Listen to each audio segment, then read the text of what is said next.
podcast pertama kita. Nah, kita kedatangan tamu. Drum roll dong.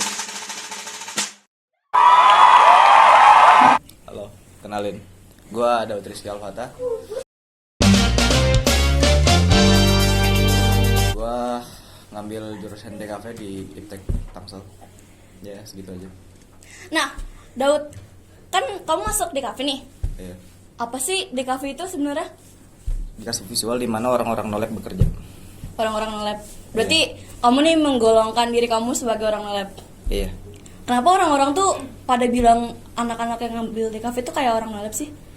Karena emang kerjanya tuh cuman di depan monitor. Itu sama sekali nggak harus ke kantor. Jadi bisa di mana aja.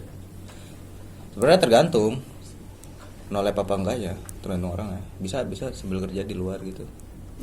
Tapi pekerjaan yang mau kamu ambil pas di kafe itu apa? Kira-kira untuk kedepannya? Kalau pekerjaan yang mau gue ambil itu sebenarnya buat backupan aja sih di kafe. Gue lebih ngincar teknik marketing buat ntar kuliah. Abis itu di kafe kayak buat backupan aja, buat ya desain gitu segala macam. Itu Nah, paling gue jual di NFT ntar. tapi kan katanya di kafe itu universal ya, luas. Yuk. Menurut kamu marketing itu bisa nggak sih kita seorang di kafe tuh ngambil marketing? Bisa aja. Dari pengetahuan gue ya, desain komunikasi visual kan nggak cuma bikin desain aja. Itu ada bagian editor, ada gitu segala macam. Nah di bagian desain itu, bagian marketingnya tuh bisa bikin desain terus dijualin ke NFT, itu bisa ngasilin cuan juga. Kamu udah berapa tahun kayak ngambil atau belajar tentang DKV gitu? Sudah 3 tahun. Awalnya tuh gimana sih, kayak bingung nggak sih mau bikin apa? Bingung nggak sih kayak idenya mau kemana gitu? Iya, karena gue juga orangnya bukan yang berkepala luas ya, jadi lebih sering nge-stuck daripada ide brilian muncul gitu. Tapi kalau misalnya yang aku tahu ya, orang-orang di kafe tuh dikenal sebagai orang yang otaknya tuh ada aja gitu, kreatif, terus encer gitu-gitu. Nah, menurut kamu semua anak di kafe tuh harus punya otak yang pemikiran kreatif gitu nggak sih? Iya, karena mereka sendiri yang buat desain, kalau misalkan menjiplak juga pasti bakal kena copyright, ntar mereka juga yang kena. Iya, harus, benar-benar harus. Tapi menurut kamu gimana nih kalau misalnya seorang anak di kafe, mereka tuh udah punya pemikiran luas, udah punya kreatif banget, tapi mereka tuh nggak bisa kayak ngeluarin atau ngebuat ide di otaknya itu menjadi nyata, jadi sebuah desain. Tuh kita harus gimana? Itu kalau misalkan emang orang itu punya pemikiran seluas ya, itu dia bisa mempekerjakan orang. Dan yang maksud gua mempekerjakan orang itu bukan dari diiming-imingi duit, itu bisa dari ya, status gitu segala macam. Jadi bisa mempekerjakan orang, idenya dari dia, orang yang buat itu bisa. Tapi kan kita pelajar nih, ya kan? Kalau misalnya kita sebagai seorang pelajar, kita tuh kan belum bisa mempekerjakan orang. Terus caranya biar kita menghasilkan hasil yang bagus, terus sesuai sama isi otak pikiran kita tuh gimana? Bisa aja mempekerjakan orang sebenarnya, ya tergantung pemikirannya seluas apa. Tuh sekali lagi di masalah nggak bisanya karena masih pelajar, masih dipelajari lagi buat bikin desain gitu aja. Untuk sekarang software yang menurut kamu emang paling cocok untuk bikin desain tuh apa aja? Bisa pakai Adobe Illustrator. Udah paling itu aja sih yang saya tahu, soalnya ya seperti yang saya bilang tadi, di ngambil DKV tuh emang buat backupan aja, bukan tujuan utama saya. Nih, kan kita tuh sebagai orang di kafe tuh pasti harus punya pemikiran luas kan. Terus harus mikir out of the box, atau kita bikin something new yang kreatif, inovatif segala macam. Kalau misalnya suatu saat kamu kehabisan ide nih buat desain, itu kamu ngapain? Istirahat, karena kalau misalkan kerja tanpa istirahat itu bakal mati. Stres. Inspirasi kamu apa? Kayak inspirasi untuk membuat desain, untuk mikir kayak gitu. Inspirasinya apa? Hampir nggak ada sih. Terus dari mana itu ide? Masa tiba-tiba kayak muncul sendiri? Tiba-tiba muncul sendiri. Tapi pasti kayak pernah kan kayak ngelihat poster atau ngelihat desain terus kayak kepikiran, wah ini kayak bisa nih dibuat hal yang baru gitu. Enggak, karena otak gue nggak seluas itu. Wah emang nih orang introvert ya, kebanyakan monitor nih. Tapi nih ya, kalau misalnya kita anak DKV, itu menurut kamu tuh harus semua anak DKV itu introvert gak sih? Nah itu tergantung orangnya sendiri. Karena kerjanya depan monitor, itu kan nggak harus monitor dari komputer, itu bisa di laptop juga. Itu bisa sambil bepergian. Jadi sama sekali nggak harus jadi introvert. Itu tergantung lu nya aja. Berarti kita tuh kayak sesuai diri kita sendiri ya.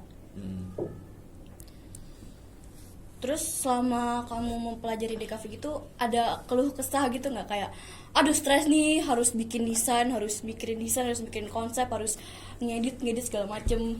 Kalau kesah tuh pasti ada di setiap kegiatan apapun yang kita lakukan tuh, setiap kegiatan pasti ada keluh kesah. Cuman harus dijalani mau nggak mau. Karena kalau misalkan main asal tinggal aja, ya kapan mau sukses? Tapi hal yang paling susah gitu, paling susah dari jurusan DKV itu dari mana ya? Menurut kamu? Maksudnya? Kayak hal yang benar-benar susah dijalanin kalau ngambil jurusan DKV itu di mana ya? Menurut gua ya, hal yang paling susah untuk dijalanin tuh itu disuruh suatu hal yang lu nggak paham banget ataupun yang lu sama sekali nggak bisa. Jadi tergantung lu nya juga bisa apa enggaknya. Tapi kalau misalnya kamu ada di posisi itu, bakal ngelakuin apa sebagai anak DKV nih? Yang pertama bakal cari contoh, itu yang utama, contoh. Terus bisa ambil dikit-dikit dari beberapa desain orang lain, bisa ya gitulah, ikutin dikit aja. Itu inspo dong berarti, inspirasi. Tadi kan katanya nggak ada inspirasi. Nggak ada. Tapi itu tetap info dong. Oh gitu. Inspirasi tuh jadi kita itu ngelihat referensi dari sebuah desain atau sebuah barang atau seseorang. Terus karena kita ngelihat hal tersebut, jadi kita punya pemikiran kayak, oh ini bisa nih dijadiin desain, oh ini bisa nih dijadiin ini. Itu namanya inspirasi. Tapi gue lebih ngelihat itu kayak jiplak. Itu ngejiplak. Tapi emang kalau misalnya kamu buat desain full bener-bener ngejiplak, enggak kan? Enggak. Tapi full jiplaknya tuh dari desain-desain lain, nggak satu doang. Terus berarti apa ya? Hai. Oh ya Daud. Nih, kita kan sebagai anak di kafe, kamu capek gak sih?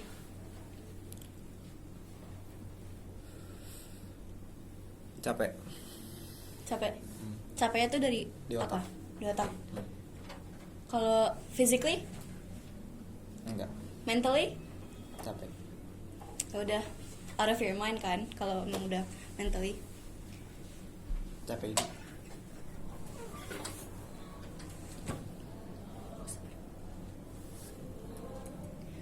Jadi, nih, tadi kan katanya kamu mau ngambil marketing ya? Mau ngambil, jadi jadiin DKV itu sebagai kayak apa? Backingan.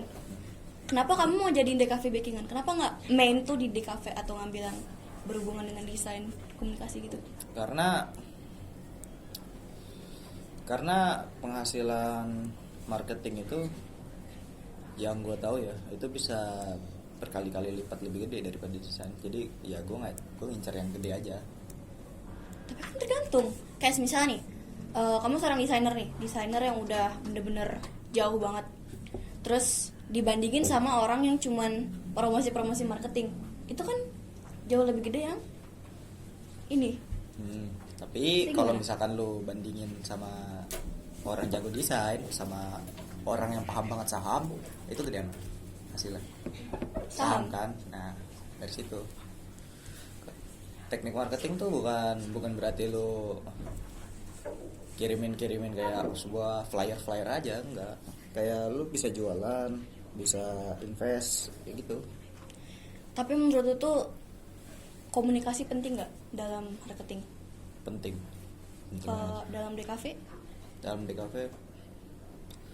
dalam DKV penting juga, cuman nggak sepenting nggak sampai sepentingnya teknik marketing. Soalnya teknik marketing tuh harus ngomong sama klien hadap-hadapan ini segala macam. Kalau lu desainer kayak ya bisa sambil telepon aja, kayak woi desain lu mau apa, pakai template apa, mungkin pakai template atau apa gitu. Tapi from what I know ya, dari apa yang saya tahu, itu kalau misalnya kita sebagai seorang desainer, kita ngambil di kafe, itu tuh lebih dari sekedar nelfon klien. Jadi kita itu harus bisa menyampaikan pesan-pesan lewat desain kita. Itu benar nggak? Betul. Bener kan? Berarti menurut lo lebih tinggi ilmu komunikasi, harus lebih tinggi ilmu komunikasinya seorang di kafe atau marketing? Kan kalau marketing cuma ngomong kayak ayo kita beli ini. Tapi kalau di kafe kan gimana cara kita nyampain pesan tanpa kita nyampain terang-terangan, tapi lewat desain kita. Itu masih gue masih lebih pikir kalau teknik marketing itu lebih penting. Soalnya kalau misalkan emang lu ngajak orang beli ini beli itu nggak bisa main. Ya udah, kayak orang-orang nggak bakal ngikutin lu kalau lu asal ngomong gitu aja. Intinya lu dengan jati diri leadership lu tuh harus bener-bener keluar di teknik marketing. Cuman kalau desain komunikasi visual itu lu bisa sambil searching Google, ini warna ini maknanya apa, gini gitu. Tapi berarti kalau misalnya desain di kafe itu cara komunikasinya lebih ribet ya menurut lo? Karena kan harus digambarkan melewati desain itu. Sama-sama ribet sebenarnya. Yang satu ribet mikirin apa maksud dari desain tersebut, yang satu ribet mikirin buat ngebujuk orang biar ikut. Ngebujuknya itu di mana ya? Ya yang bagian teknik marketing itu ya kayak mau kayak promosiin produk, kita cari investor, itu harus pinter-pinter ngebujuk investor tersebut biar bisa di Tapi di zaman teknologi kayak sekarang, di mana lagi naiknya TikTok, naiknya Instagram, naiknya Shopee, itu menurut kamu tuh ilmu DKV itu penting gak sih? penting. Karena kalau misalkan sama sekali nggak ada desain, itu aplikasi gitu nggak ada. Jadi emang utamanya tuh desainer yang bikin kayak contoh logo TikTok, logo YouTube, itu segala macam itu mereka yang bikin. Jadi emang nggak kalah penting, sama-sama penting. Cuman sekali lagi gue lebih ngincer yang penghasilannya lebih gede. Nggak, tapi kan kita di sini ngebahas tentang kayak bukan pembuatan aplikasinya, tapi isi aplikasinya. Kayak orang-orang TikTok kan sekarang banyak yang suka buat konten, banyak yang suka ngevlog segala macam. Terus sekarang juga udah banyak yang bisa jualan di situ juga. Itu gimana menurut lo tentang di kafe? Masih bisa kebalap karena di bumi itu lebih dari 3 juta orang lah. Intinya nggak kalah banyak dari yang kayak jualan itu segala macam. Masih bisa. Berarti emang beneran penting ya? Emang penting. Di kafe itu? Iya, cuman ya memang kelihatannya dikit, cuman hasilnya banyak. Yang kompetensi di desain komunikasi visual. Berarti itu pentingnya belajar ilmu di kafe. Iya. Agar bisa mengikuti zaman. Oke guys, makasih banyak buat Daud atas podcastnya. Kita ketemu di podcast selanjutnya. Bye bye. Oke, jadi kita mulai sekarang. Kenapa lu bahasa ke investor sih?